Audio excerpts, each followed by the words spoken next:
Bom, agora eu chamo para a mesa Literatura Sem Fronteiras, Bel Santos.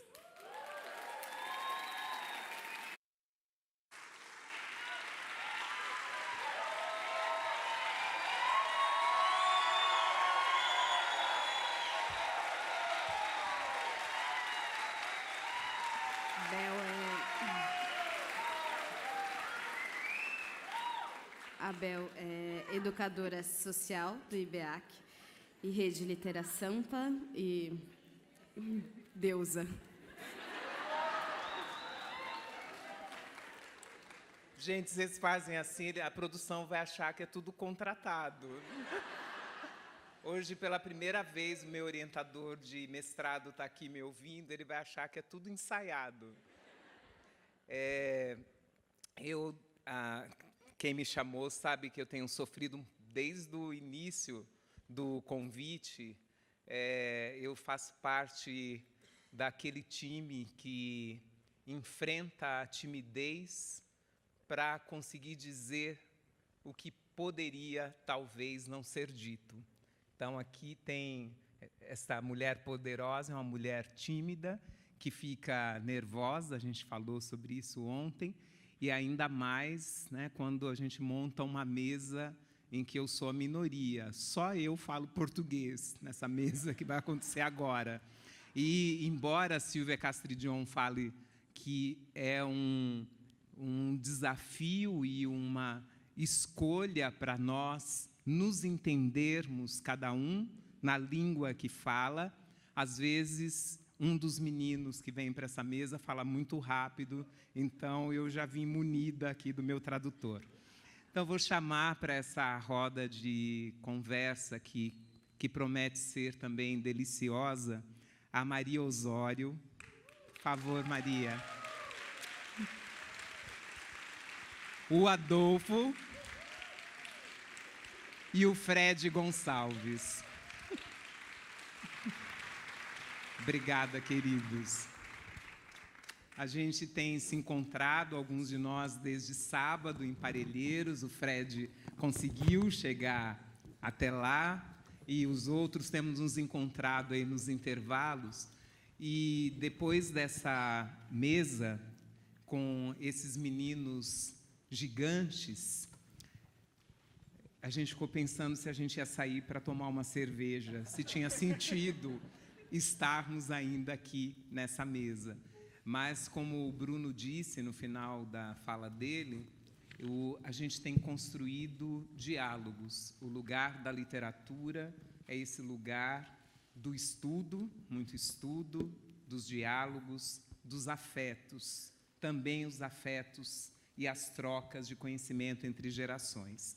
Então, aqui a gente tem Maria Osório, direto da Colômbia, diretora editorial da Babel Livros e de uma coleção que dialoga aí diretamente com o tema da nossa mesa, Literatura Sem Fronteiras. A Maria está à frente de uma coleção de livros, Fronteiras, que discute exatamente esse lugar das fronteiras. É uma coleção para refletir sobre aquilo que se chama de literatura juvenil, o que se tem produzido. O Adolfo, que está lá na ponta, já fez algumas oficinas, alguns de vocês também conheceram. O Adolfo está nessa mesa porque ele é jovem, jornalista, escritor, pesquisador, mediador de leitura, mobilizador de juventudes. Ele chama e a juventude vai, e ele vai contar para a gente como é que ele faz isso. E ele tem um blog maravilhoso, quem não viu ainda, vale a pena entrar, chama Linternas e Bosques. Maravilhoso, com muitas entrevistas, é lindo. E ele vai contar para a gente um pouco sobre isso.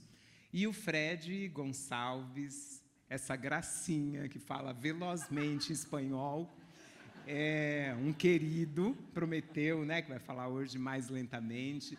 O Fred é venezuelano, vive em Barcelona, além de ser jovem também, ser um pouco mais jovem que eu e Maria, ele é mediador de clubes de leitura, articula literatura e artes, tem uma revista, a Pés Linternas, que é uma revista também muito interessante, todo o diálogo que faz com arte e literatura.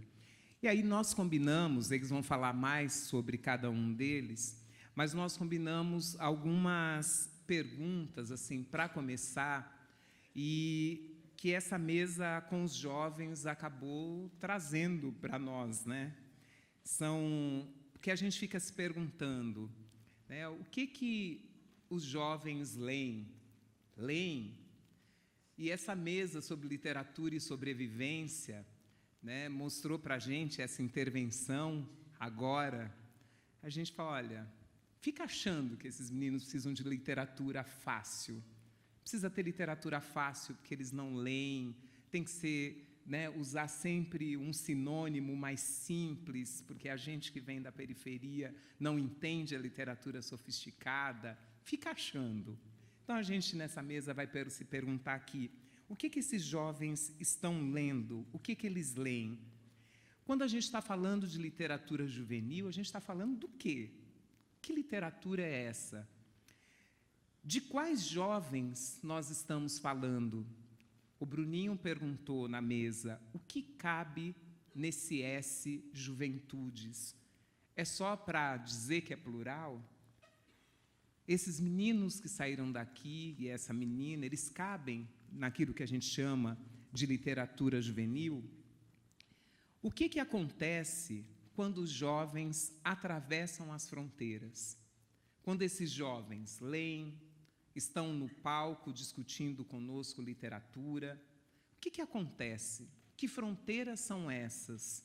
Nós estamos falando de fronteiras geográficas também, né? A gente tem que sair de lá do Ceará, vir para cá, de lá de Parelheiros, vir para cá, mas a gente está falando também de fronteiras simbólicas. Que fronteiras são essas que vocês têm percebido, que os jovens têm aí transposto? E o que acontece quando esses corpos jovens atravessam fronteiras e ocupam lugares inimaginados? A Kathleen falou muito sobre isso. Ela fala, o meu corpo está em lugares que ninguém imaginou para mim, que ninguém sonhou para mim. O que isso acontece não só com os jovens, mas conosco? A gente está mudando junto com esses meninos? Uma mesa dessa ajuda a gente a mudar?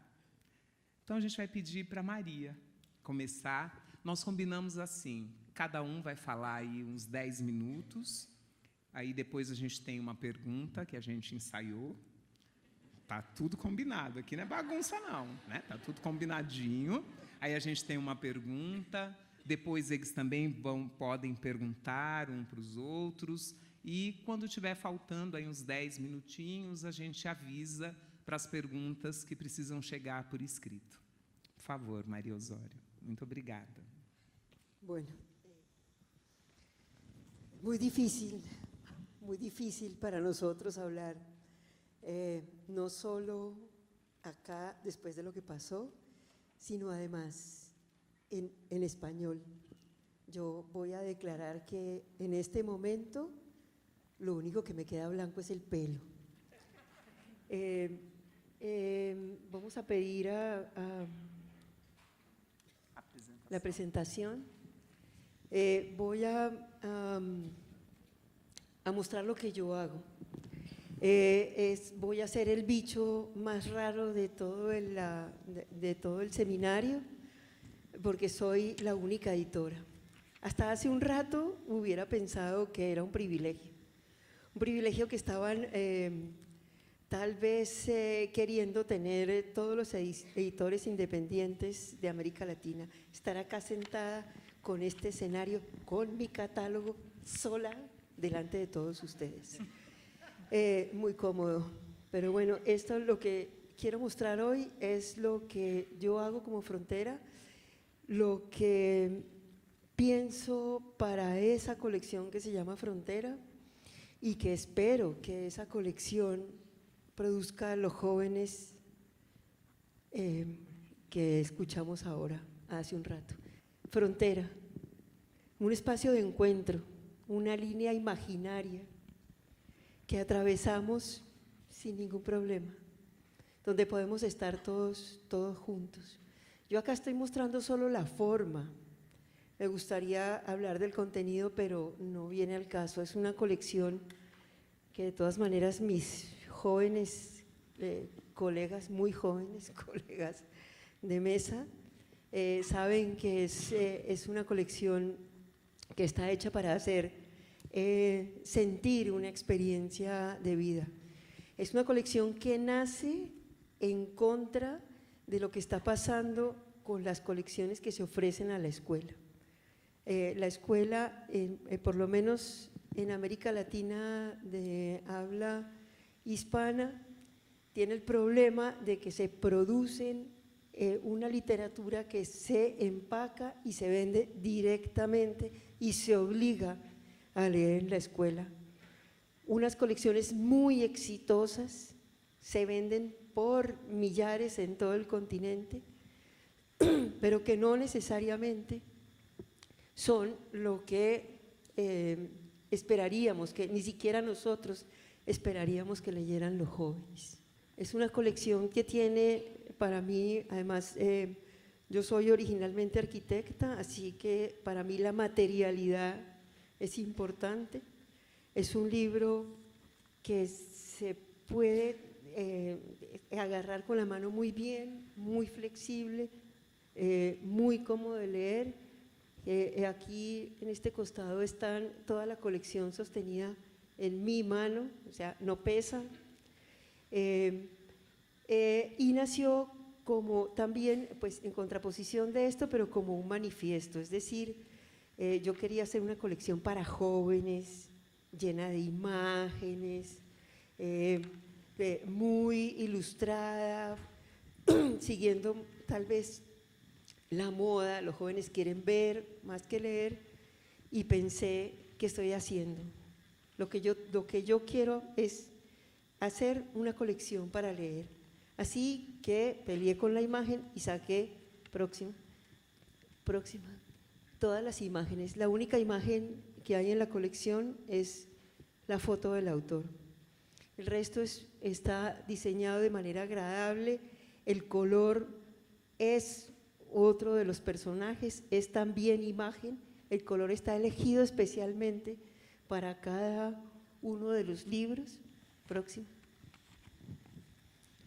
Y tiene un diseño que se acomoda también acá, es el mismo, pero se acomoda a cada una de las necesidades del texto.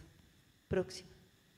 Pero como uno no puede pelear o tiene derecho a arrepentirse en algún momento, decidí nuevamente volver a la imagen. Y así nació esta colección. Arriba, los 4 libros que dieron origen a la colección, que curiosamente están formados por los colores complementarios. El color también es un personaje dentro de estos libros, y es así porque tienen que ver. Son 4 textos que llegaron a mis manos al mismo tiempo, 4 textos cortos, literariamente especiales, y que pensé que necesitaban una imagen. Y abajo están los otros 2 libros nuevos de la colección por la que voy a empezar. Siguiente. Los Caminos del Juglar es una nueva colección, que es una colección de poesía de las Américas, que empieza con un viaje por España. Empieza un juglar que viaja por España y nos presenta los romances que cantó y que leyó en su recorrido hasta el momento en que se embarca y se viene para América. Las siguientes 3 colecciones los siguientes 3 libros de la colección está el juglar llega a Colombia, a la costa Colombia-Venezuela, y esos textos se transforman por la mixtura con los cantos indígenas y negros después viaja al sur, a ese llano que comparten Argentina, Uruguay, Brasil, y después viaja a México. Siguiente. Esta es la nueva colección también que inaugura una mirada sobre la ciudad, sobre mi ciudad, sobre Bogotá. Textos que tienen que ver con la ciudad y que la vamos a ver además representada. Próximo. La colección se caracteriza por tener una parte inicial y final en imágenes y el texto está en el centro. Y empieza y termina, o sea, eso no es una decisión gratuita ni rápida, sino que se construyó en la medida que se construyó la colección. Es decir, la idea era darle participación al ilustrador, pero de otra manera. No simplemente acompañar, no simplemente decorar un texto, interpretarlo, sino ampliar la historia que está contando el texto. En el caso de los irlandeses, que tiene que ver con los inicios de los niños en la guerra en Colombia, a partir de la guerra de independencia, el ilustrador cuenta la historia de ese niño desde que los ejércitos de Bolívar lo recogen en el llano, hasta que él pasa por la guerra durante el texto y después sale de la guerra, sigue en ella y al regreso va hasta el mar a despedirse de esos guerreros irlandeses que le enseñaron a crecer y a luchar. Siguiente. Los ahogados es una historia de María Teresa Andrueto y ilustrada por Daniel Rabanal, dos argentinos. Otra cosa que hace la colección es buscar esas particularidades que pueden entender dos personas del mismo país y esa particularidad devolvérnosla para entenderla todos. El texto de Los ahogados de María Teresa, incluso para los argentinos jóvenes, era difícil dilucidar de qué estaba hablando. Pero el ilustrador Daniel Rabanal fue preso de la dictadura durante 9 años, así que entendió de qué se trataba esto. Y el texto no lo habla, pero Daniel sabe que habla de eso y lo pone en la imagen sobre los vuelos de la muerte. Los vuelos de la muerte fueron un episodio trágico de la dictadura argentina, en la cual los jóvenes eran dopados en las cárceles, subidos a aviones y tirados vivos al Río de la Plata. Próximo.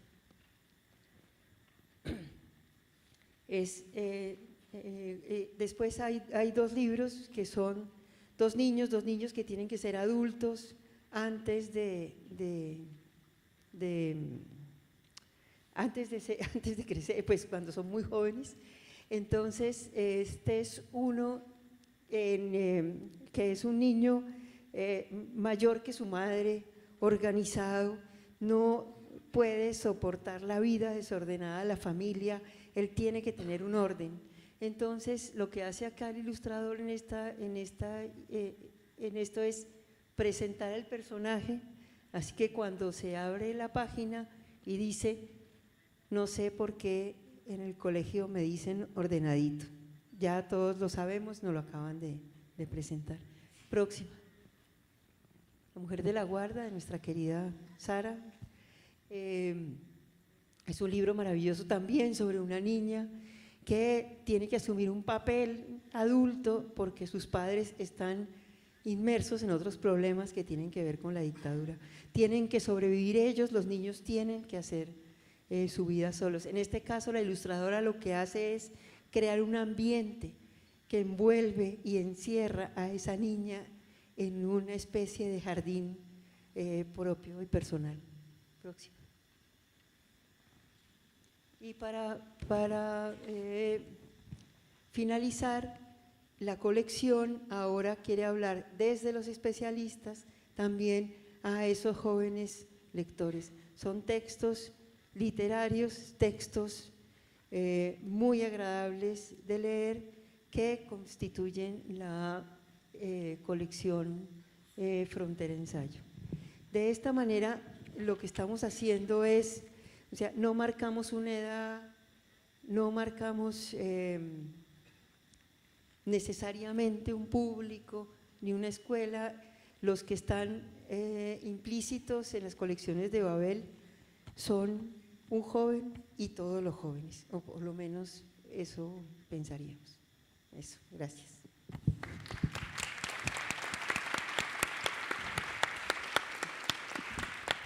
Obrigada, Maria. Que bom que você trouxe as imagens, né, para a gente conseguir compreender esse universo das coleções. E a Maria toca num tema que está em discussão, né, também aqui no Brasil, sobre os livros, álbuns, livros, imagem, esses livros, né, esse trazer texto. E hoje a gente esteve aqui numa mesa com os jovens 1h30, que a palavra era o centro. Nenhum deles usou uma imagem e nos envolveram com a questão da palavra. Então, vamos passar agora, pode ser Adolfo, que acabou de beber água, está com a garganta fresquinha, pode ser? Conta para a gente um pouco. Muito obrigado, Bel. Bueno, muchísimas gracias, muito obrigado a todos por quedarse, por seguir aquí. Decíamos, después de escuchar la maravillosa presentación con los jóvenes, que nuestra intervención iba a ser como cuando termina la película, pasan los créditos y la gente se queda a ver si hay algo. Somos lo que viene después de los créditos. Gracias por quedarse. Y gracias, por supuesto, a todo el equipo que organiza este congreso, a Dolores por invitarme. Es un regalo para mí estar en Sao Paulo, nunca había estado aquí. Mi abuelo me había hablado de la generosidad de los brasileños, y al ponernos después de esta mesa maravillosa, lo único que hizo fue corroborar la palabra de mi abuelo sobre ustedes. Fue un doble regalo venir a Sao Paulo y compartir con Freddy y con María y con la legendaria Bel. No lo digo porque estemos en tu casa. En México, Caminos de Lectura es un referente internacional ese proyecto, y por supuesto soy un seguidor de lo que haces y también un gran lector de los libros que acabamos de ver y un admirador también de Freddy. Entonces es mucha la emoción que tengo y el agradecimiento de estar aquí. Y estaba yo pensando justamente como para intentar continuar el diálogo, que cuando uno cambia de lugar observas todo de una manera más atenta en general. Yo vengo de México y ahí les voy a compartir la experiencia que yo he tenido trabajando con jóvenes, pero al estar aquí en Sao Paulo es como que para mí fuera todo nuevo, como que no sé qué estuve haciendo todo este tiempo y estuviera aprendiendo de cero. Y creo que muchas veces la frontera que nos ayudan a quitar los jóvenes es esa frontera del prejuicio sobre el mundo. En general, las crianzas y los jóvenes miran muchas veces sin esa frontera, y he disfrutado mucho sentirme otra vez ese joven que empezaba a estudiar periodismo y que veía el mundo como lo he visto aquí en Sao Paulo con ojos de asombro.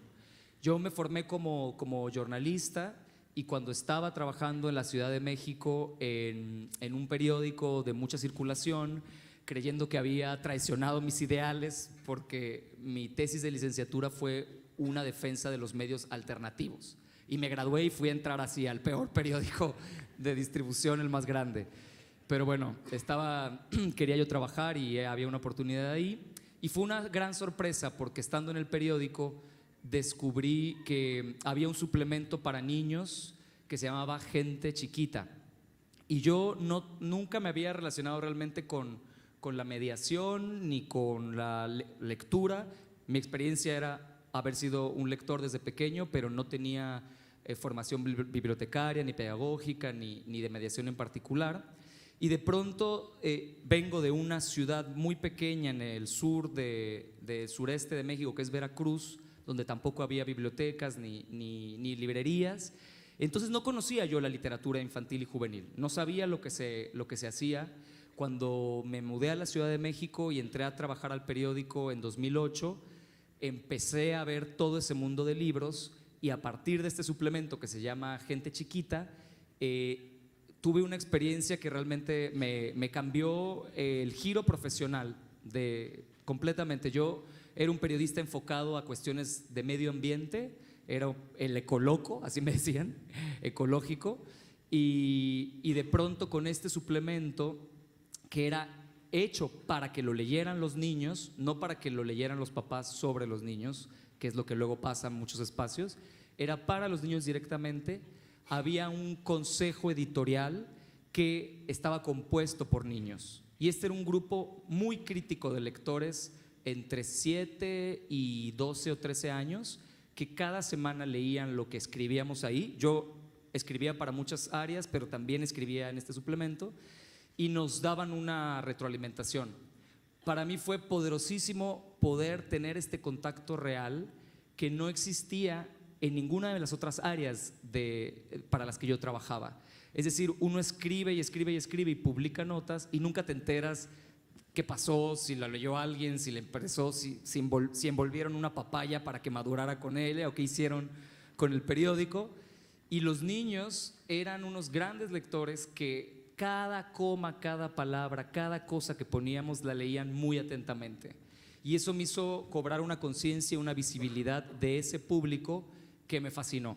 Entonces en 2008 que yo entré al diario y empecé a tener esta experiencia, empecé a hacer las reseñas de los libros, específicamente en el suplemento, y a entrevistar a escritores e ilustradores, y fue tanto lo que me removió que decidí dedicarme a eso. Seguí 4, casi 5 años en el periódico, pero luego hice una especialización, ahora sí, en literatura infantil y juvenil, y cuando terminé la especialización, antes de hacerla, renuncié al periódico, contrario a todas las recomendaciones familiares de mi abuelita, etcétera, así. Renuncié al periódico y empecé a enfocarme en la literatura infantil y juvenil, y lancé un blog que es el que mencionó Bel, que se llama Linternas y Bosques, donde yo quería seguir haciendo periodismo, pero lo detonó otra cosa que marcó mi mirada desde entonces. Gente Chiquita, el semanario donde yo escribía en el periódico, lo cerraron. Poco tiempo después, digamos, yo había salido, coincidió, lo cerraron. Y yo de pronto no tenía espacios donde seguir escribiendo para niños. Y eso me recordó otra experiencia, que en la universidad yo trabajaba en el periódico universitario y también tuvimos un acto de censura muy fuerte. Cerraron el espacio, ¿no? En ese momento también. Entonces dije, bueno, es tiempo de regresar a mi tesis y voy a crear un medio independiente que va a ser mi blog. Y yo voy a hacer periodismo desde mi blog. Pero era consciente que para que fuera congruente con la mirada que me había formado, necesitaba formar un consejo editorial yo también, un consejo editorial infantil y juvenil.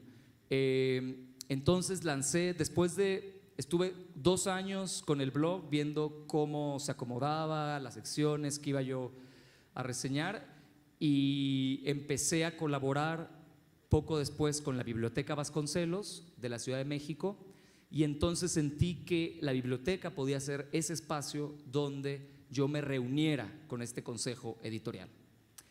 Entonces hice una convocatoria abierta donde específicamente trataba yo de exactamente decir algunas de las preguntas que dijo Bel. Yo quería buscar esos jóvenes que se sintieran no representados por la literatura juvenil. Y ya me había pasado desde que estudié el máster de estar en foros, de ir a encuentros, de espacios como este, donde, como dijo Bruniño, se habla de jóvenes y no hay jóvenes, ¿no? Se habla de crianzas y no hay crianzas. Y a mí eso me incomodaba mucho, y creía que tenía que tener un espacio de diálogo con ellos directamente.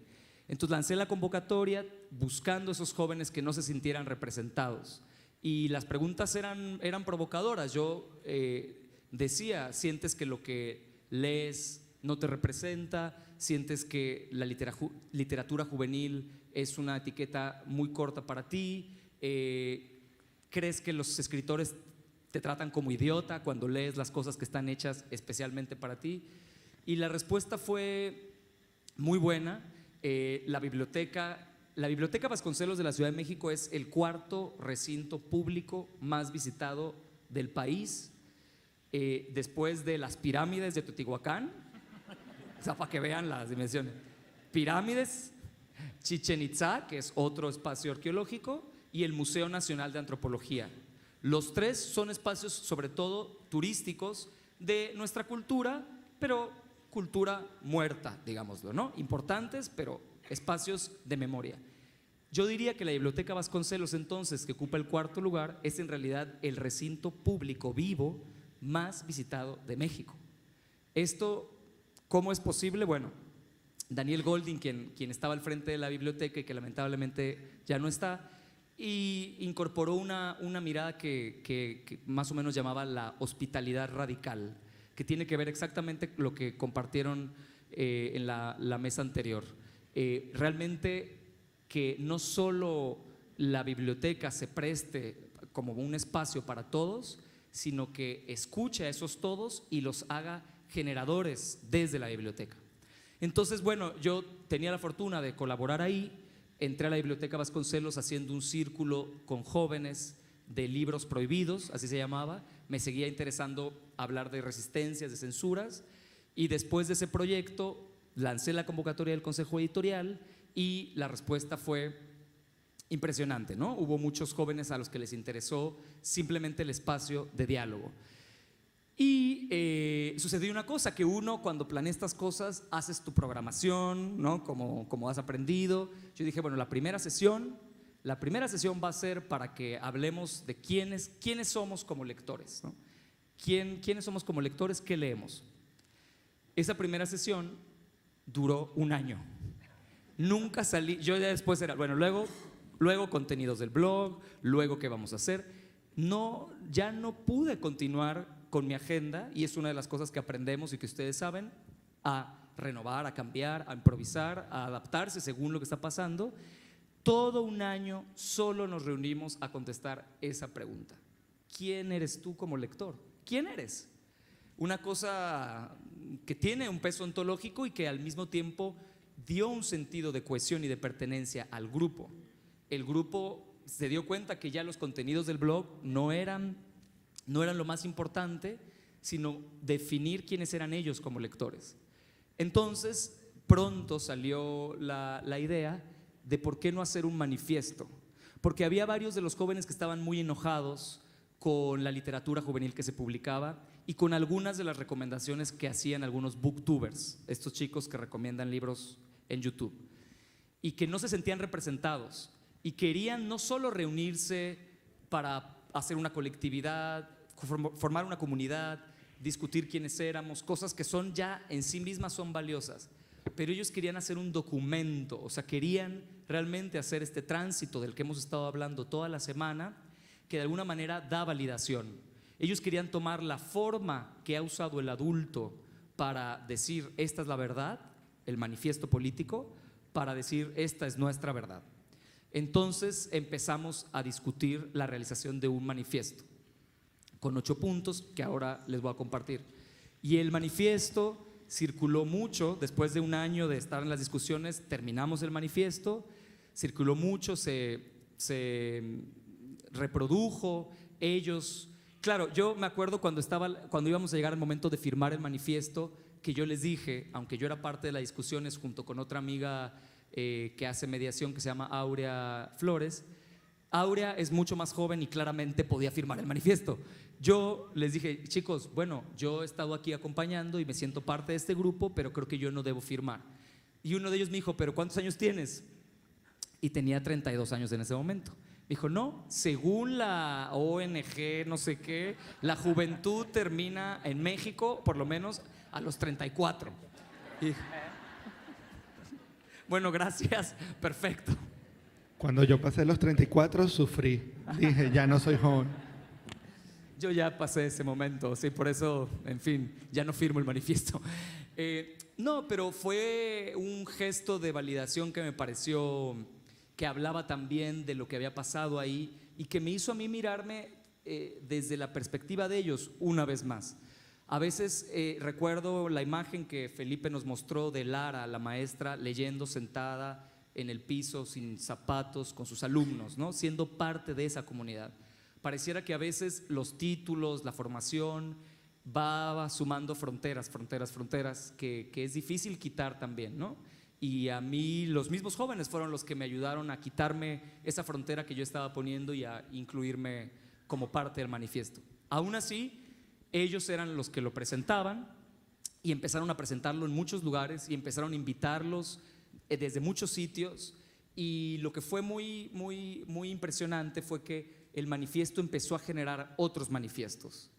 Y una cosa que tenía la declaración que habían hecho ellos, es una declaración también, era que para ellos era muy importante decir que ese manifiesto no era fijo, y por eso teníamos que elegir un medio digital para publicarlo, porque el manifiesto siempre podía cambiarse, y en eso iba a ser diferente a muchos manifiestos.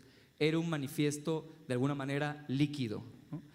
Y empezó a suceder, empezó a haber retroalimentación de otros jóvenes que criticaban el manifiesto y que querían hacer modificaciones. Algunas, este grupo en el que yo estaba, algunas las tomaban, y otra lo que pasaba era: haz tú tu manifiesto también, ¿no? Hagan el manifiesto propio, no solo de lectura, de arte, de deporte, de todo lo que le interese a cualquier joven.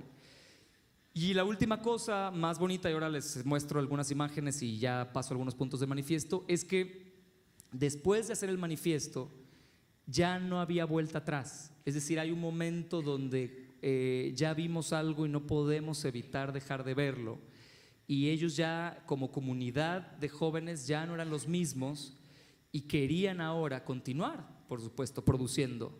Ya había pasado ese tránsito del que hablamos, del consumidor al generador, y empezaron a planear la publicación de un fanzine propio.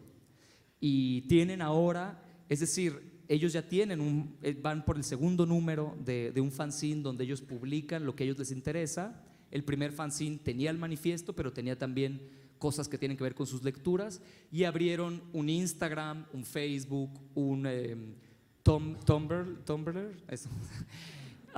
Como yo ya no estoy en eso, o sea, no soy parte realmente de muchas de esas cosas, pero solo para decir que esta semilla sí germinó en algo que para mí fue muy revelador ver cómo ellos no solo habían generado un grupo que tenía una identidad con el manifiesto, ese empoderamiento los había hecho realmente sentir que tenían una voz. Y es lo que falta siempre, ¿no?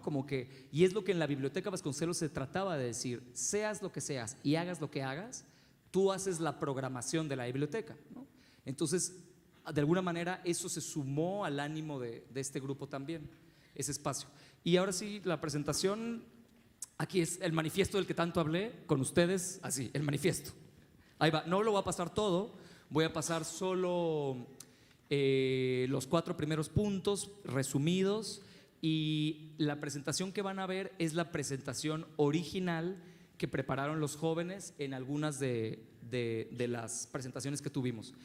Antes de una imagen nada más de la Vasconcelos, para quien no la conozca, es un laboratorio, o sea, lo que pasa ahí es realmente excepcional. Solo una imagen, esa es gente bailando, porque en la biblioteca es una biblioteca gigantesca que tiene muchas puertas transparentes donde te puedes reflejar. Entonces los jóvenes empezaron a ir ahí para bailar, y como tiene un jardín, bailaban desde afuera. Y cuando el director y su equipo vio que esto sucedía, les dijeron: queremos que bailen adentro también. Y empezó a haber presentaciones de baile dentro de la biblioteca, y por supuesto hay espacio para todos, o sea, es realmente muy rico. Bueno, pero la siguiente.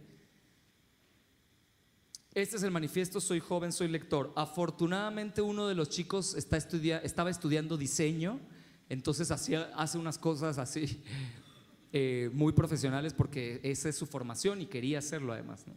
Siguiente.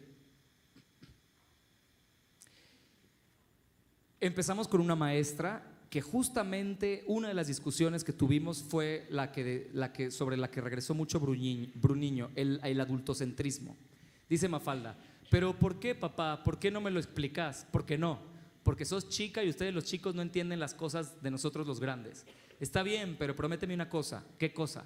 Que cuando yo sea grande no me vas a salir con que nosotros los grandes no entendemos las cosas de los ancianos, ¿eh? Nos gusta en especial esta tira porque en realidad va mucho más allá. Ya saben que las tiras cómicas de Mafalda puede uno estar todo el día hablando de ellas. En realidad no solo denuncia el adultocentrismo. Mafalda está ocupando el lugar del adulto que luego va a ejercer adultocentrismo sobre el anciano. Porque si hay también una comunidad a la que afecta el adultocentrismo es a los ancianos. Ellos también son unos marginados que no están incluidos en muchos de estos espacios. Entonces, fue una de las discusiones que tuvimos. ¿Quién más, como nosotros los jóvenes en ese momento, están así de marginados? Salió por ahí el tema de los bebés, de los niños, por supuesto, pero hubo mucho énfasis en hablar de los ancianos y por eso nos parecía que Mafalda lo decía brillantemente. Nuestra preocupación. Siguiente. No voy a leer exactamente todo, nada más para decir que el manifiesto tiene una firma, porque aunque fue elaborado colectivamente, hubo un chico que se encargó de redactarlo y que decidimos que tenía que tener su nombre porque había mucho de su estilo ahí y también porque nos sentíamos representados y la firma iba a aparecer igual de todos y en el documento están las firmas de todos, pero bueno, él es quien lo escribió. Y más o menos empieza así. Todos los cambios, incluso los más pequeños, son manifestaciones de movimiento que tienen siempre su semilla en lo estático, en convenciones que se ha decidido cuestionar. El diálogo abierto y tolerante sobre lo que se considera normal trae consigo tesoros de un valor difícil de calcular, distintas perspectivas desde las cuales observamos, conocemos y meditamos el mundo que nos rodea y del que formamos parte, así como la posibilidad de repensarnos y repensar a los demás. Lo que hemos estado hablando, ¿no? Siguiente. Bueno, y aquí en este espacio en blanco va a aparecer una apuesta importante de este manifiesto que tiene que ver con la imagen. Básicamente lo que dice ese párrafo es que muchas veces los jóvenes no se sienten representados por la etiqueta y cómo los adultos traducen la cultura juvenil e infantil. Siguiente. Entonces decidieron que iban a incluir memes en el manifiesto. ¿Qué pasaría si te dijera que la cultura joven nace de las manifestaciones espontáneas de los jóvenes, pero luego es engullida y procesada por adultos para revenderla? Incluir memes fue una de las cosas que criticaron lectores, gente cuando empezó a ver el manifiesto, porque se considera algo no legítimo por la cultura adulta conservadora, pero realmente es otro medio de comunicación que ellos generan y consumen todo el tiempo y quisieron hacerlo, ¿no? Y no quiero dejar de aclarar que lo que van a ver, las cosas que están ahí, yo estaba en un papel de observador y moderador.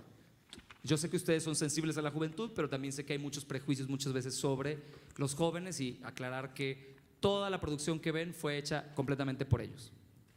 Siguiente.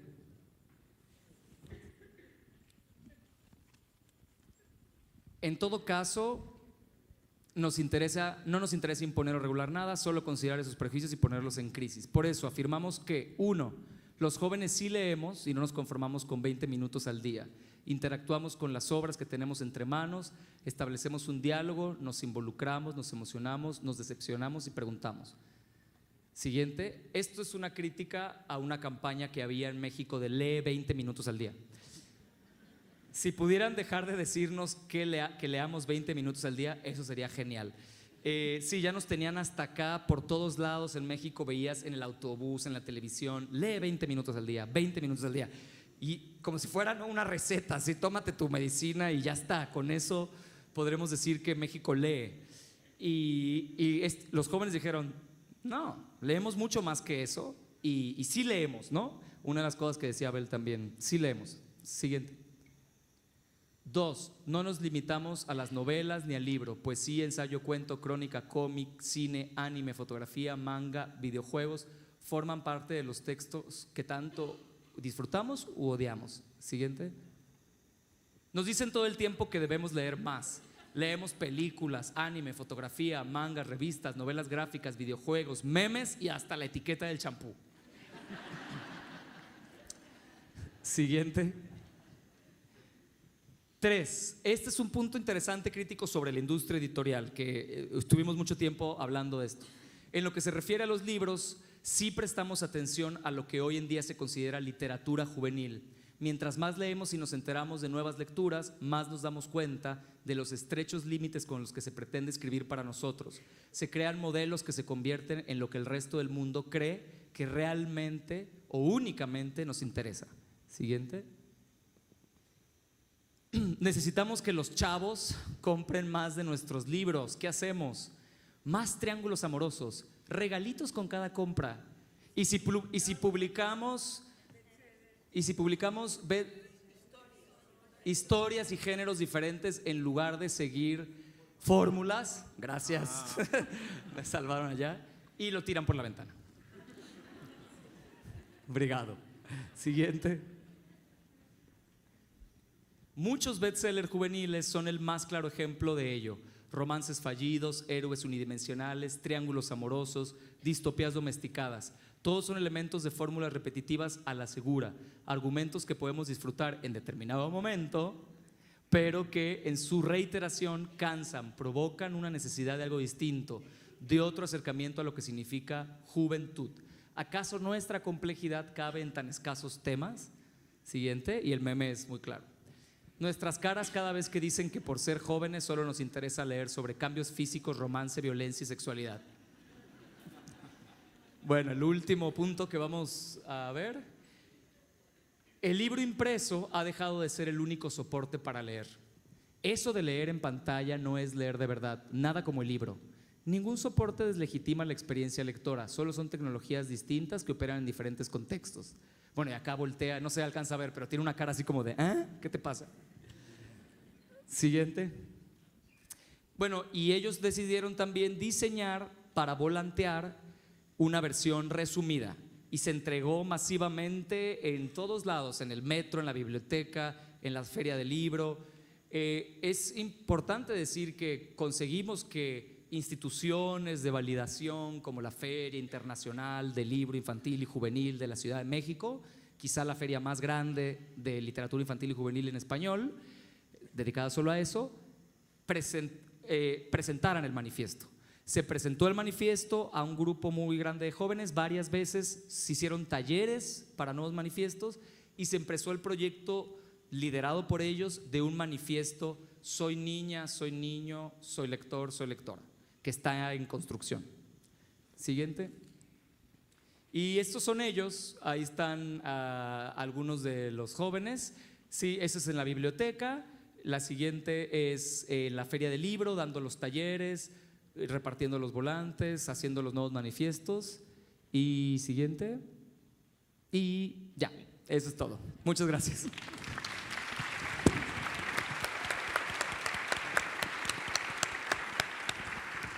Obrigada, Adolfo. A gente já viu, Adolfo fez, né? Você fez aquela analogia dizendo que o filme acabou e agora são os letreiros.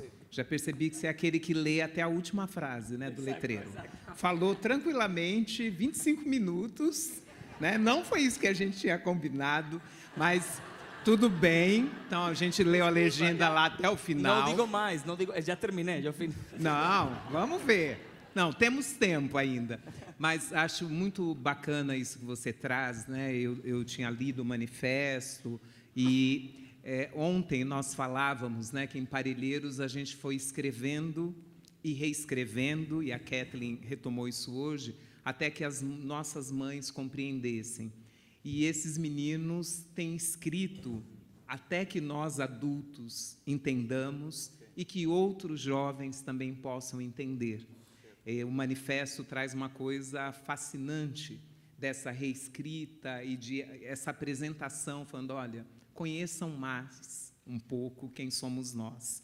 E agora o Fred, que vai falar bem devagar para a gente poder treinar o nosso espanhol e vai contar aí também como tem sido esse trabalho, né, de juntar literatura y arte. Despacito. Gracias, Fred. Sí, exacto, como la canción. Bueno, primero quisiera agradecer la invitación. Hay una idea que me ha estado dando muchas vueltas en la cabeza durante toda la semana, que es la importancia de estos espacios para la figura de quien hace mediación, sobre todo. Porque, bueno, de alguna forma eso es lo que yo hago, mediación. Mira, a ver, ¿cómo estoy hablando? Pausado. Bueno, agradecer a Dolores y a Teresa por la invitación, pero además compartir la emoción de estar con María, que es amiga y una editora a la que respeto mucho, sobre todo por esa mirada tan subversiva que tiene. Ella es una adolescente en ese sentido, es bastante rebelde. Adolfo, que nos conocíamos por WhatsApp y correos, y al que yo le tengo muchísimo respeto porque creo que, y admiración, porque el trabajo que hace con Linternas y Bosques es de gran utilidad para todos los que trabajamos en esto. Y Bel. Conocer a Bel ha sido, bueno, una cosa mágica. Primero, su voz. Me tiene enamorado su voz, el tono de su voz. Pero sobre todo, una cosa que dijo ayer y que la voy a retomar más adelante, que es lo de la pedagogía del cafuné. Porque yo crecí de alguna manera y me formé con esa pedagogía. Yo, de manera distinta a María y Adolfo y a muchas de las personas que han pasado en la mesa, no me formé con libros. Yo soy un espécimen extraño en ese sentido. Mis padres son de Portugal, los dos, y emigraron a Venezuela cuando tenían 14 y 15 años. Mi padre nunca tuvo oportunidad de estudiar y mi madre, al contrario, que sí estaba estudiando, pero se enteró que se iba a América, lanzó los libros de texto escolares por la ventana cuando se enteró que se venía. Entonces, de alguna forma, mi padre no tuvo la oportunidad y mi madre no tuvo la intención. Y cuando mis padres llegaron a Venezuela, nunca tuvieron la intención de hablar portugués, por eso me disculpo, porque ellos sentían mucho miedo de que si hablaban portugués en casa, nosotros no pudiéramos construir un lenguaje donde nos pudiéramos entender con el otro. Y eso lo hacía de alguna forma el miedo, era solo miedo. Y con los años he ido creciendo y he descubierto palabras, esto lo he contado en los talleres, palabras que forman parte de mi lenguaje familiar, que son palabras que no existen en la realidad en el castellano, pero que tampoco existen en el portugués. Entonces yo siempre he estado tratando de comunicarme con el otro, no solo hablo rápido, sino que tengo palabras inventadas en mi vocabulario. De hecho, cuando llegué en el aeropuerto, cuando llegué del aeropuerto, iba por la Rúa, leí en la Rúa de Gavara, despacio, ¿cómo se dice? De vagar. Y entendí finalmente a mi padre, años después, que siempre nos decía Gavariño, Gavariño, Gavariño, Gavariño. Nunca le hicimos caso porque no entendíamos que eso era despacio o con calma. Y fue como tengo que escribirle a mi papá y pedirle perdón por esa infancia tan inquieta. Entonces, claro, ellos nunca tuvieron libros en la casa. Yo me formé en una comunidad muy pequeña de la ciudad de Caracas que se llama Chacao, que está construida mayoritariamente por personas que emigraron de Europa por motivos de guerra. Italianos, portugueses, españoles. Entonces, de alguna forma, la mixtura, que sí es una palabra que me gusta mucho, de lenguajes y de tradiciones que habían en los vecinos, construyeron de alguna manera un espacio colectivo muy interesante. Sobre todo con los hijos de estos europeos, porque así como me pasó a mí, al hijo del italiano le habrá pasado lo mismo, al hijo del español obviamente no tanto, pero al hijo de alguien árabe también, y así fuimos construyendo de alguna manera una comunidad muy alternativa. Toco esto porque cuando Sara Bertrand en su mesa se se refería a que nunca hablaba de la defensa de escribir sobre el cuerpo en la literatura, que es un espacio en el que no se narra. Yo lo pensaba en una idea que siempre ha estado dando vueltas en mi cabeza desde ya hace muchos años, que es el tema de la nostalgia en el adolescente, que suena extraño, pero sí. Y desconstruí un concepto que escribe el autor español Manuel Rivas en su libro La mano del emigrante, que publicó en 2001, que es un libro de relatos, pero él hace una pequeña introducción donde habla de la saudade. Y él dice, y cito, que esa palabra se constituye a partir de dos hemisferios de la geografía emocional del mundo, por los cuales transita el hombre y la mujer, que son el apego y la pérdida. Y entonces a partir de allí yo he reflexionado a mí me gusta mucho pensar en eso que pierde el joven cuando crece. Cuando Sara hablaba de eso, de la transformación del cuerpo, de lo que vamos perdiendo, hay un detalle muy interesante. Cada vez que hablo de jóvenes, yo uso como el plural y me incluyo. Entonces yo soy como un adolescente más. Entonces no se asusten, soy viejo, pero tengo ese mal. Entonces me pongo a reflexionar sobre esas cosas que pierden los jóvenes al crecer cuando ya no son esos niños y se están enfrentando a un mundo adulto, a un Estado, a una sociedad a los que no están preparados realmente. E incluso me hace pensar en diversas juventudes, me hace pensar en la juventud de mis padres, que no existió porque no tenían tiempo para reflexionar sobre esa juventud. Pasaban de la infancia a la adultez para trabajar. Habían unos cambios, sí, físicos, emocionales en el medio, pero ¿qué es eso que ellos pierden y qué es lo que necesita el joven para volver a pegarse, ¿no? Y construir de alguna manera una identidad? Y descubriendo como a las otras personas que estaban en nuestra comunidad, veíamos un caso muy curioso y que yo llamo acercarnos a la palabra a través de los ejercicios cotidianos. Es decir, de la música, de las historias familiares de estas personas, de la telenovela, aunque parezca un poco extraño, pero sí. Eran como los espacios donde nosotros nos acercamos a la palabra y a la ficción y la discutíamos, ¿no?, con la familia. Todo esto es para hablar de mi llegada al libro. Finalmente fue ya muy de grande, entrando yo a mi adolescencia, y fue gracias a una biblioteca municipal muy pequeña que estaba al lado de un parque. Y era fundamental esa biblioteca porque la bibliotecaria, que se llama Ángela, se preocupó por tratar de reunirnos a nosotros en ese espacio y escucharnos, ¿no? Y entender qué podía hacer uno con esos libros que tenía en la biblioteca, porque no eran necesariamente buenos libros, y dos, cómo hacer que nosotros siguiéramos seducidos en esa biblioteca, cómo mantenernos allí, en un espacio que no era formal, ¿no? Un espacio que no era la escuela. Y lo logró sorprendentemente. Todos teníamos que estar allí por lo menos 3 veces a la semana en la tarde, reunirnos y poder contarnos cosas. Esto puso en alerta a mi madre, que tenía un primo que cuenta una leyenda, que se volvió loco por leer la Biblia, y entonces mi madre estaba angustiadísima porque yo me iba a volver loco. Y me lo repetía todas las noches y me castigaba. O sea, mi madre y el miedo era muy importante. Pero yo me tenía que esconder para escribir, por ejemplo. Y escribía telenovelas. Sí, escribía guiones de telenovelas, unas cosas espantosas.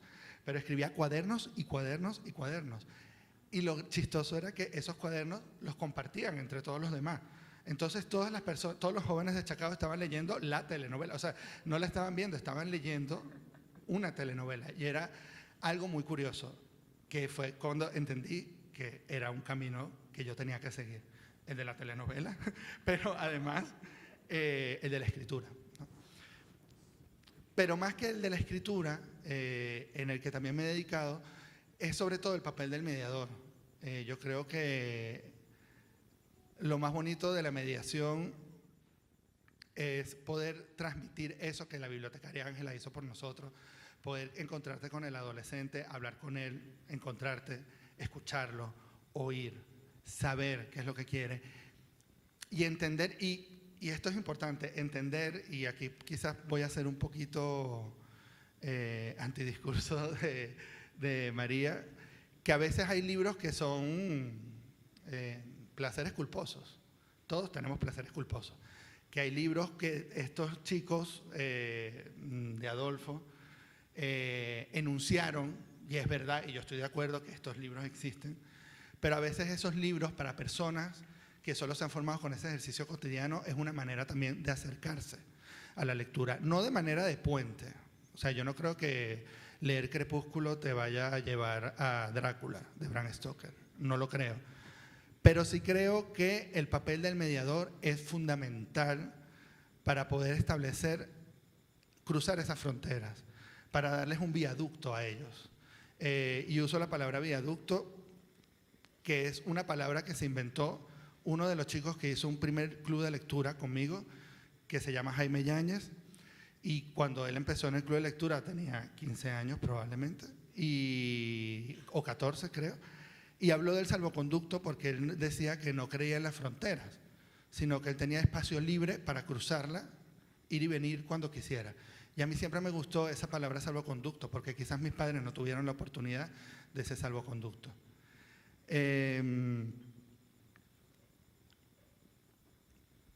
Cuando la biblioteca desaparece, porque la biblioteca llegó a desaparecer porque querían hacer un mercado municipal más grande, la derrumban, es cuando me acerco yo al Banco del Libro, que es quizás realmente mi espacio de formación más importante.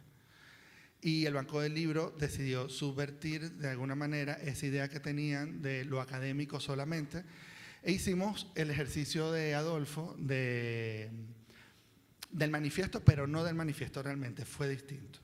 El Banco de los Mejores, el Banco del Libro hace el premio de los mejores libros para niños y jóvenes, donde reúne a un jurado de especialistas para evaluar los libros que se editan ese año. Ya yo me había graduado de la carrera, ya era universitario. Y decidimos que esos libros que habían sido ganadores, resultados ganadores, lo iba a leer un grupo de jóvenes. Y este grupo de jóvenes iba a dar una mención a uno de los libros. Y la mención se llamaba Los jóvenes hablan. A diferencia de Adolfo, más que un manifiesto, mi intención era que ellos entendieran o escribieran una reseña literaria, que aprendieran a reseñar, que tuvieran la capacidad de abrir ese espacio de mediación también. Porque el espacio de mediación es eso, es la réplica. Y quizás por eso ver en la mesa que estuvo antes de nosotros, la de Kathleen, Bruniño, Yarson, ver la labor que ellos hacen es tan poderoso que a veces uno hace pensar que quizás los mediadores y los mediadores jóvenes necesitan mucho más espacios como este, mucho más espacios académicos para poder expresar el trabajo que están haciendo, sobre todo. Pues nada, el resultado de los mejores del Banco del Libro fue que ellos tuvieron esta reseña. La discusión de los libros fue muy divertida porque quedó un libro muy comercial y un libro de poesías de Nicolás Guillén, y el jurado joven empató la selección, es decir, Jaime, casualmente, era la persona que tenía que decidir por el libro ganador. Obviamente Jaime, por su naturaleza y su naturaleza lectora, quería que ganara el libro de Nicolás Guillén. Entonces lo dejamos solos con los dos libros. Como, éntrate en conflicto tú solo, resuelve qué es lo que quieres hacer, ya decidimos nosotros. Y cuando sale, termina ganando un libro de Jordi Serri Fabra, o sea, el otro libro, porque él decía, es que yo no sé hasta qué punto realmente el joven está preparado para Guillén. Y allí yo encendí las alarmas, porque ellos mismos tenían el prejuicio y la censura contra ellos mismos. Si el libro había llegado hasta allí, si el libro había estado en empate, ¿cómo no lo iban a entender? Y bueno, ganó el libro de Jordi Serri Fabra. Entonces ellos hicieron una reseña que intentó publicarse en Venezuela, no se pudo. Se intentó publicar en una revista en España que se llamaba Educación y Biblioteca, que por la crisis había cerrado, y es cuando nace el proyecto Pez Linterna. Ay, perdón, ya empecé. Ven. Es que me emociono. Y cuando empezamos, y ahí nace Pez Linterna, y es un poco también, en el caso de Adolfo, nace igual, me dio mucha curiosidad porque no sabía que así había empezado, solo que fue distinto. Empezó para que ellos tuvieran un espacio para comunicar lo que querían decir. Y entonces fue como un espacio colectivo donde reunimos, ahí sí, ejercicios cotidianos. Y es donde entra el arte, la fotografía, las entrevistas, las reseñas del libro, crónicas. Y es de alguna manera darles la oportunidad a ellos y la libertad de, si quieren entrevistar a alguien importante, háganlo, porque no pueden hacerlo. Inténtenlo, busquen la manera. ¿Quieren reseñar un libro y destruirlo? Destrúyanlo, sean responsables de sus palabras. Entonces, de alguna manera, estos clubes de lectura fueron generando un espacio de formación académica, pero sobre todo para que ellos se rebelaran contra estas academias. Y ya.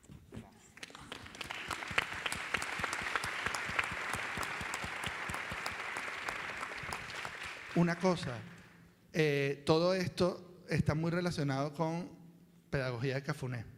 Es decir, si tú no escuchas al joven, no interpretas, no buscas la manera de eso, de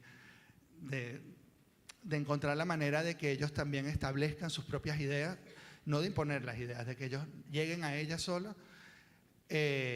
no logramos nada de esto. O sea que creo que la emoción, lo emotivo y lo afectivo también es muy importante en esta etapa donde lo afectivo se nos olvida por completo. Obrigada, Fred.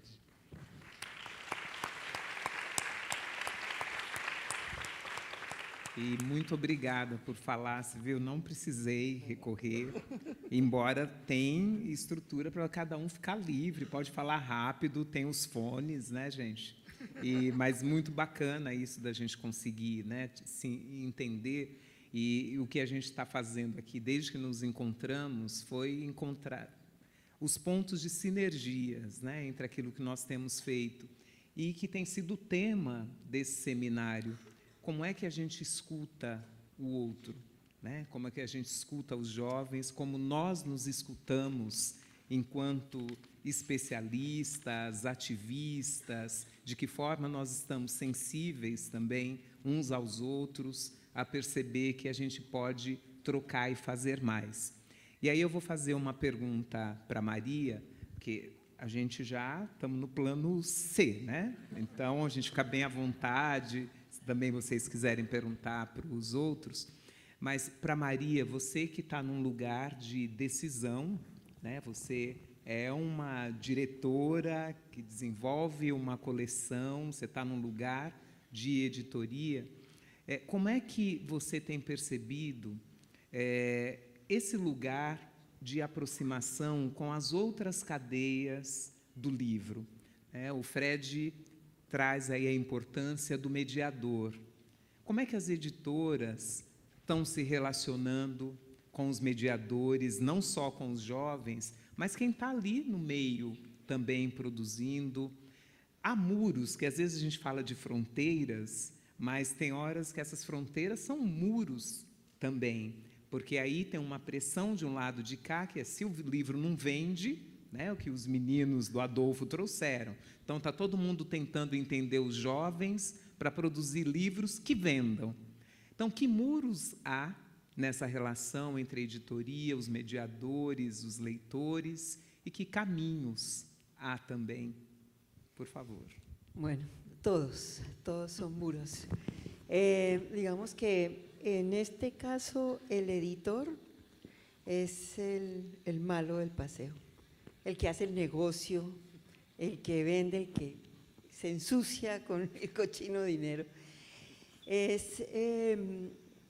Pero la relación, digamos, un editor independiente, creo yo, que es un editor que tiene que tener una relación diferente con el comercio del libro, diferente con la relación con los mediadores y muy diferente con la relación con sus autores.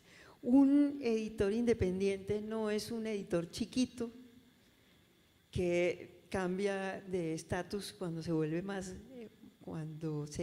grande, es un editor que tiene una relación diferente, que estudia el mercado. O sea, yo veo el mercado, pero yo no me voy a preguntarle a los jóvenes qué quieren leer.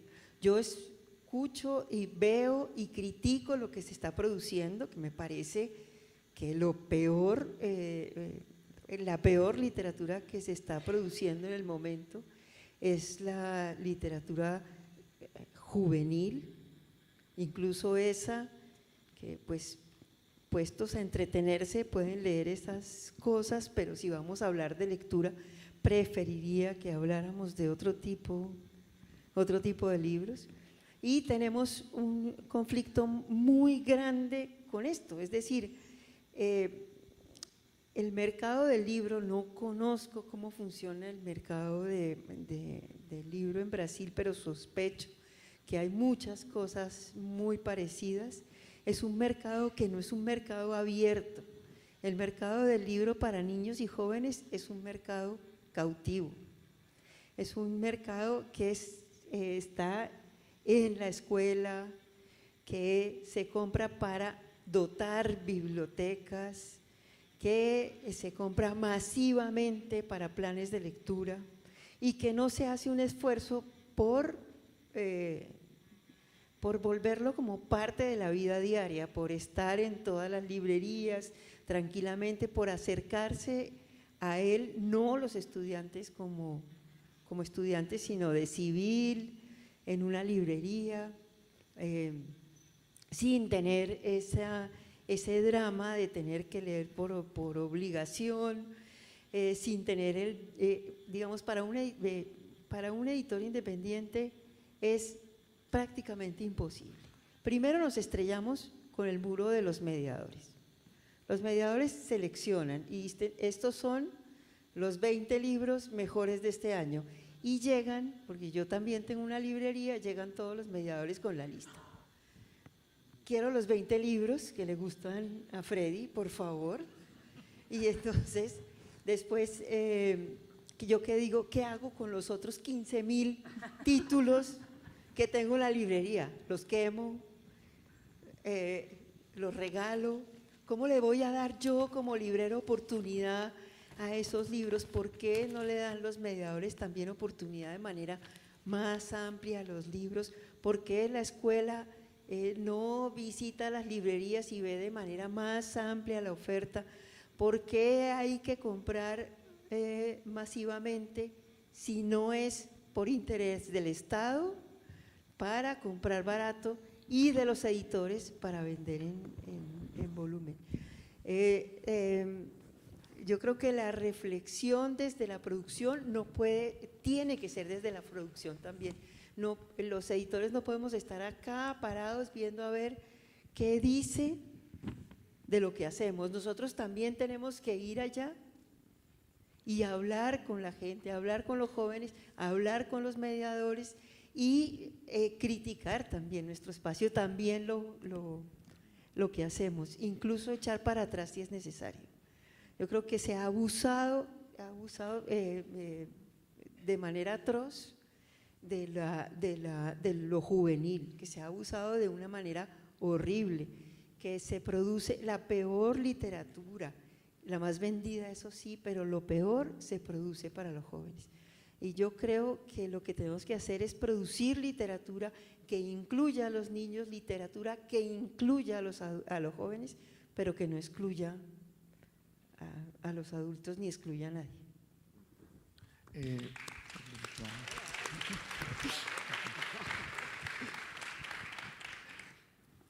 Una cosa,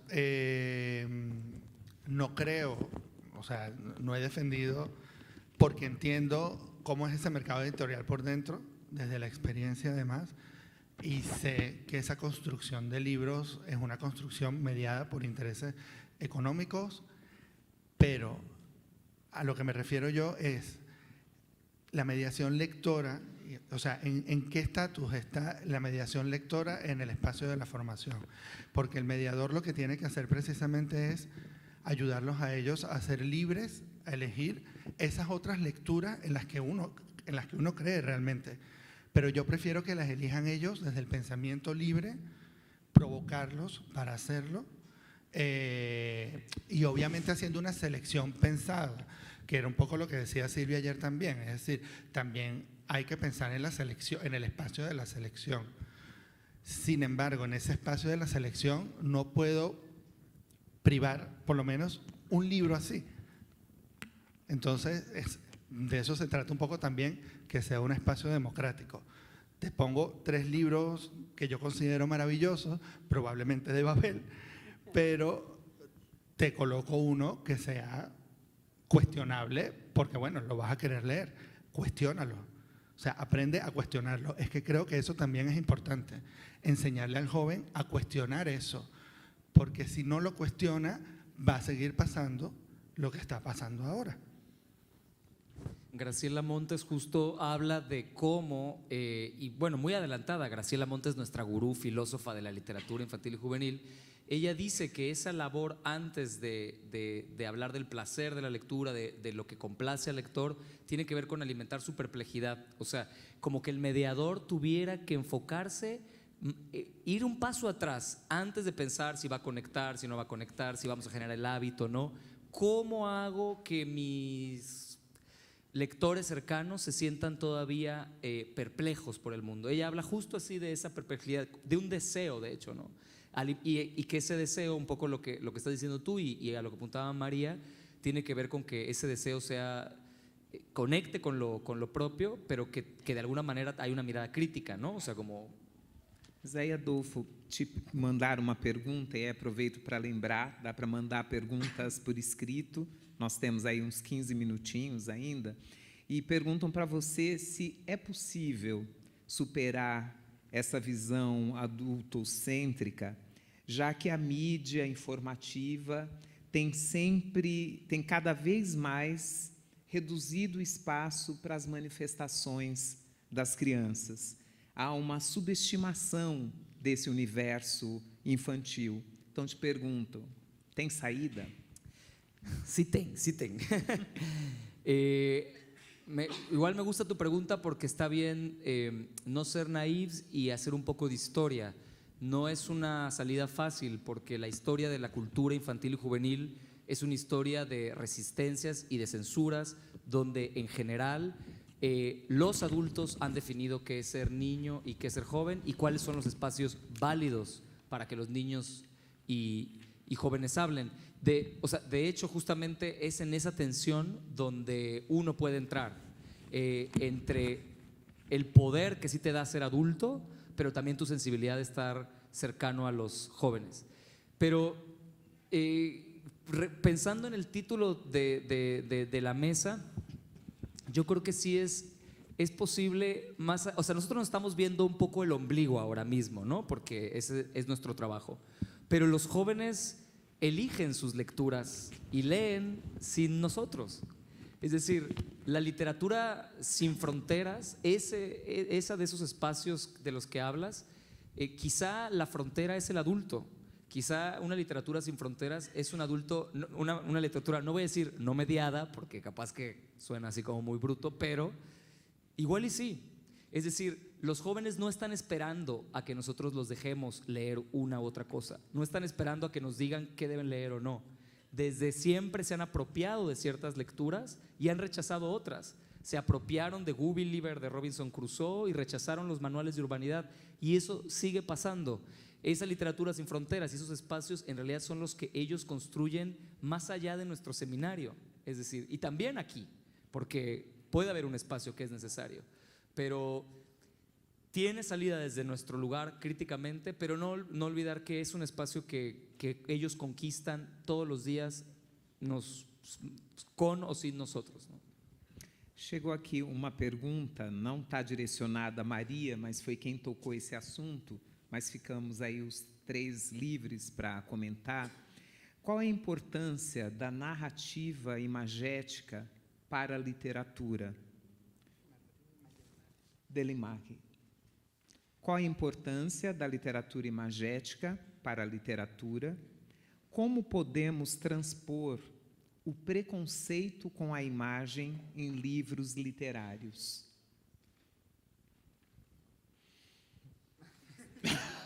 Bruninho, Senti, Caitlin, un suspiro Jackson, aquí. quieren pasar a responder. Si tienen preguntas para ellos, todavía están aquí. Caitlin, no sé si está por ahí, pero bueno. Sí. Ah, sí. Bueno. María es Yo tuya ya me acabé- totalmente. yo ya me acabé mi tiempo. Hacemos. No, lo que pasa es que con la imagen, de la imagen se ha abusado supremamente. Mientras que, digamos, los grandes, los jóvenes, los adultos estaban leyendo y hablando de literatura y de cosas muy elevadas, los ilustradores empezaron a hacer unas cosas para jóvenes y todo el mundo, los dibujitos, los dejaron tranquilos. ¿No? Los dejaron hacer. Cuando fueron a ver, caramba, estaban haciendo unos discursos impresionantes. Para ese que todavía no ha accedido a la lectura, un discurso de imagen es un discurso bien hecho, es un discurso potente, un discurso que dice al más chiquito muchísimas cosas, muchísimas más incluso de lo que podría entender con las palabras, de eso se trata. Pero de pronto los adultos dijeron, ve, está bien, está simpático, y todo el mundo decidió hacer lo mismo. Entonces, ahora no hay ilustradores, los ilustradores no quieren ilustrar con lo bonito que es, quieren ser autores también, todo el mundo quiere ser autor, todo el mundo quiere tener libros con imágenes, y esa imagen potente es como la buena escritura también. Necesita oficio, necesita un discurso, o sea, no todo el que dibuja bien puede ser también un autor. Entonces, se ha desvirtuado muchísimo, por eso yo estaba un poco en guerra con el tema de la imagen. Yo estoy hasta aquí de la imagen, no más, todo el mundo hace libros para niños, muchos dibujos, muchos colores, muchas cosas así, imaginación, tontería, se convirtió en tontería. Mientras tanto, los de libros de adultos dijeron, oh, la imagen, ¿no? Y se apropiaron también de la imagen y la pusieron en libros, que una imagen, pues realmente el problema es más de forma, más digamos, más de arte, más estético, que implica otros placeres diferentes de lo que significaba la imagen. A mí me parece que la imagen en este momento es excesiva, inunda todo le tienen que poner una imagen y el texto desaparece, incluso el texto se dibuja, en los libros ya. O sea, la idea era leer. Entonces yo creo que hay que hacer ejercicios, por ejemplo, llegar un día a una librería como la mía que está llena de imágenes y forrar todos los libros de blanco y ponerle solo el título. Y que les tocara llegar y mirar y por lo menos acercarse, buscar el título y después abrirlo. Hacer algo así, como que volvamos otra vez a poner las cosas en su lugar. Eu tenho uma pergunta para o Fred. Sim. Sim? Vou fazer uma tradução livre aqui. Na revista, a revista PES Linterna, ela se coloca, né, como uma revista de promoção e investigação sobre a cultura e a literatura para crianças e jovens. E em algum lugar da revista eu li que você colocava que um dos objetivos da revista é diminuir a distância entre os jovens e a ideia de arte. Fazer com que os jovens, né, se apropriem da ficção e da palavra, não apenas da discussão sobre o gênero, mas partir de propostas que levem a uma literatura levem a um outro nível de acesso à literatura. São 8 anos que você tem a revista, Eu sou melhor com as proparoxítonas do que com os números. Essa é para você, Jadson. Eu sou boa com os números também. Tem 8 anos a revista. Então, queria saber, assim, o que você diz hoje? Né? Então, assim, conseguiu? Essa distância foi diminuída?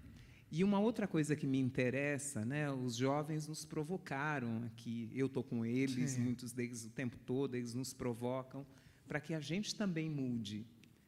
Então, assim, o que mudou para você nesses 8 anos? Hay una frase que, a ver, tengo una presentación pequeña que fue un ejercicio que hice a partir de allí, que fue que le pregunté a algunos jóvenes con los que hago clubes de lectura o con los que he hecho clubes de lectura, les dije, ¿qué es ser joven? Literatura y frontera. Escríbanme lo que quieran, o cuéntenme lo que quieran sobre eso, pensando en la mesa. Y no sé si entonces, por ejemplo, lo literario te mueve algo por dentro, pero las fronteras marcan tu visión del mundo, dice Dani. Siguiente. Ser joven es un problema social. ¿O solo te interesa lo que ocurre en las redes sociales y el partido de fútbol? ¿O eres un radical que no se hace entender? Somos conflicto, que eso me encanta.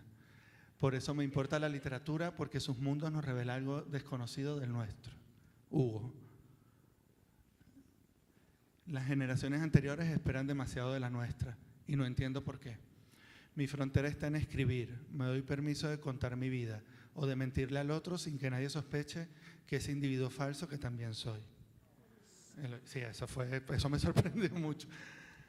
La literatura es una forma de expresión para criticar a nuestra sociedad y dar voz a los que muchas veces están silenciados. Lucía. Ser joven es enfrentarte a muchos estereotipos, a ser siempre juzgado. Por eso para mí la literatura son las historias que siempre me están esperando con los brazos abiertos. Sara. La literatura le da sentido, espesor y belleza a lo cotidiano. No hay fronteras cuando esperas la visita de Rimbaud a las 3 de la mañana. Lorena. Ser joven actualmente es que tu estado de ánimo sea arrasando con la vida o da igual, nos vamos a morir, sin ningún matiz. Nos sentimos poderosos con tanta información, pero al mismo tiempo indefensos ante el abuso del poder de los estados. Valerie. La literatura es infidelidad porque no hay fronteras. Los taxistas tienen más historias y con mejores finales que cualquier compilación de crónicas o una serie de Netflix. Ramón. Es que yo de joven me siento como Freddie Mercury en el momento que se separó de Queen. Cuentas con el voto de la audiencia, pero te falta el apoyo de los tuyos. Alma. Y este es Jaime Yáñez. Y yo de verdad quería terminar con Jaime porque él fue uno de los primeros que empezó el club de lectura conmigo. Y yo creo que algo que he logrado en estos 8 años, yo no sé si él se ha roto esa distancia. Sí sé lo que ha sido de la vida de ellos, hacia dónde han sido sus caminos. Y Jaime ahora es profesor de la Universidad Central de Venezuela, de literatura, y hace talleres de fanzine con jóvenes, porque en Venezuela ahora es muy difícil trabajar con el mercado del libro, y él ha decidido ser subversivo. Por eso esta frase quizás es como muy elevada, ya la verán. Dice, la literatura destruye todo lo que entendemos de la vida, al mismo tiempo que nos las devuelve tal cual la experimentamos al leerla. Da sentido a nuestra experiencia porque no colapsa en la vida real. Es siempre posibilidad y movimiento. Eso nos permite cruzar fronteras a lo imaginable. Jaime. Y cierro con una cita que él me envió justamente ayer de Deleuze, del libro Crítica o Clínica, que dice, a través de la literatura inventamos un pueblo que hace falta.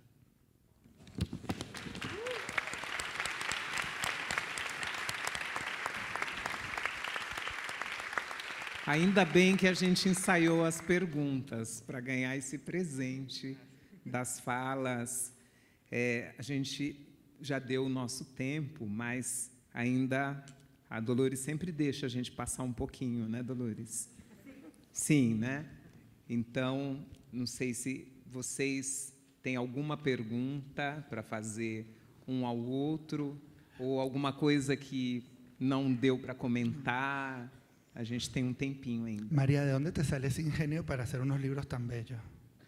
Ah, ¿Quiere que le publique uno? reconciliación. Reconciliação. Piadas No, era internas, reconciliación. gente. No, yo estoy muy orgullosa de este par de jóvenes, tan talentosos. Yo sabía que no tenía que decir nada.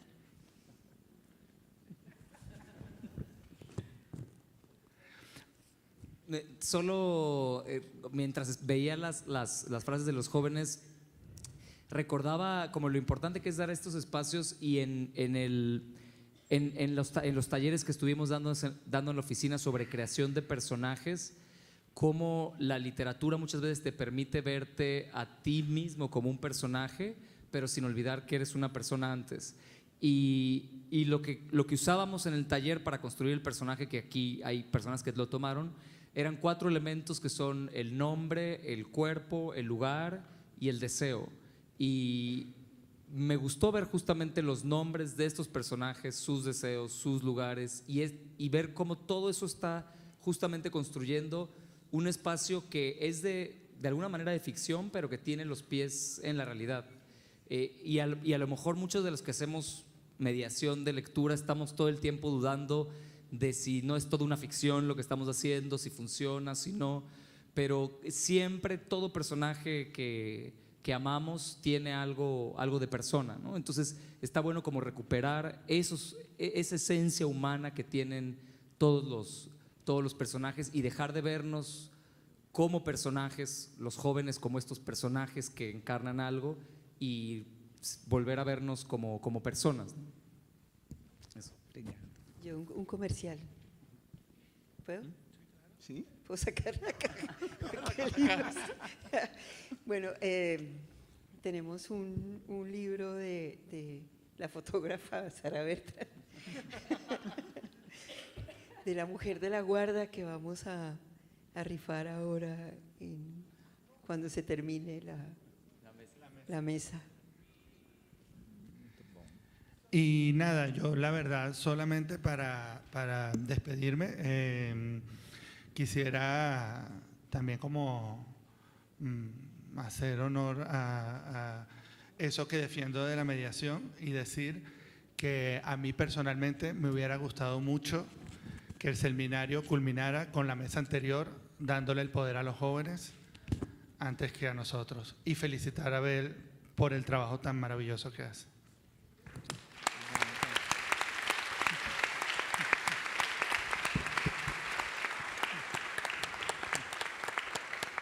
Eu quero agradecer esse seminário por proporcionar esse nosso encontro. Acho todos os esforços que nós temos feito para que essa América Latina possa se encontrar para além das lógicas de mercado, para além das lógicas de violência, de estratégias de enfrentamento de violência, que a gente possa se encontrar cada vez mais nesse campo da literatura.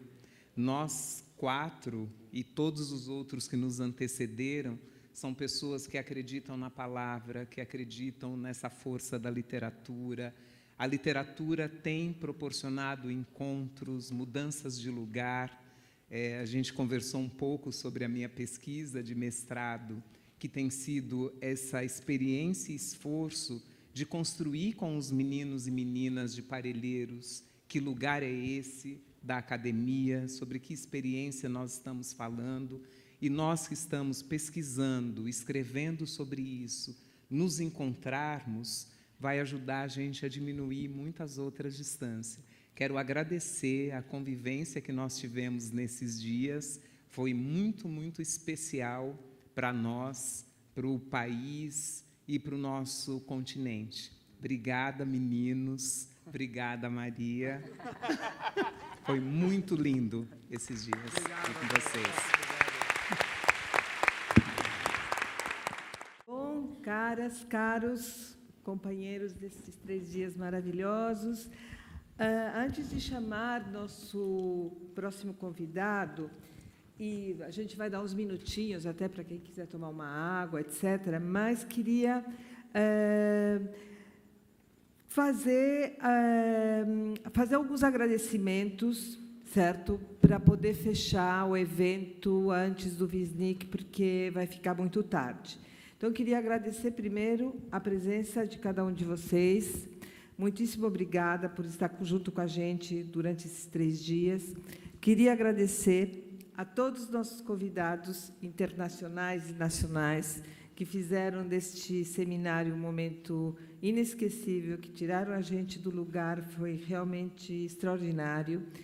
Queria agradecer, estou agradecendo em nome do SEDAC, né, do Instituto Emília, do Itaú, de todo mundo, às escritureiras, ao Islã, ao Jadson.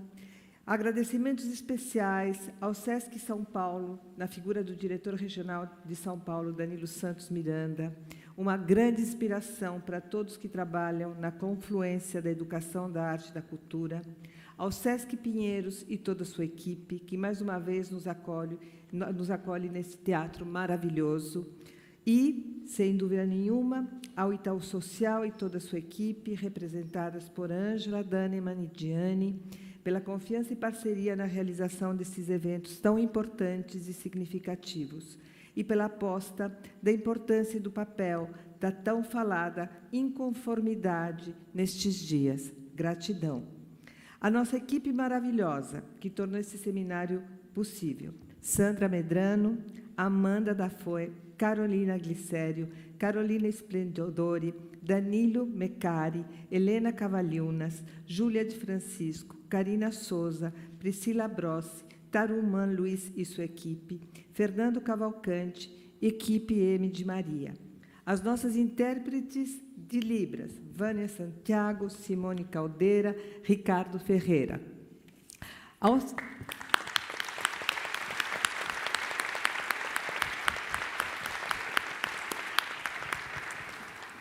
A equipe do SESC, Silvana Santos, Cláudia Garcia, Daniel Ramos, Mônica Calvão, José Maurício Rodrigues, ao André, as mediadoras que estiveram com a gente, enfim, a Ana Paula, responsável pela banca maravilhosa de livros, que está aí fora, a todos os tradutores também, que fizeram o trabalho nestes dias, enfim, a todos a gente agradece enormemente e esperamos que esses 3 dias tenham valido a pena e que essas discussões tenham nos tirado do lugar, tenham nos dado e com isso tenhamos dado um passo à frente, nos feito sair dos nossos lugares de conforto e olhar para todos os lados, em todas as direções.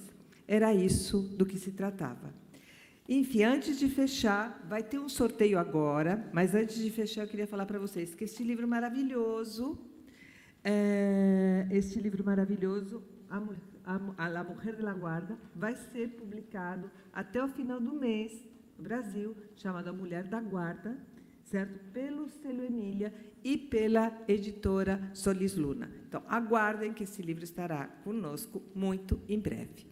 Tá? Eu vou pedir para subir o pessoal que vai cuidar do sorteio. Tá? Vai ter também o sorteio de um livro assinado pela Sara Bertrand, quem ganhar. Tá bom? Muito obrigada a todos. E aguardem que daqui a pouco temos fechamento do Visnik às 7 horas. Tá bom? Muito obrigada.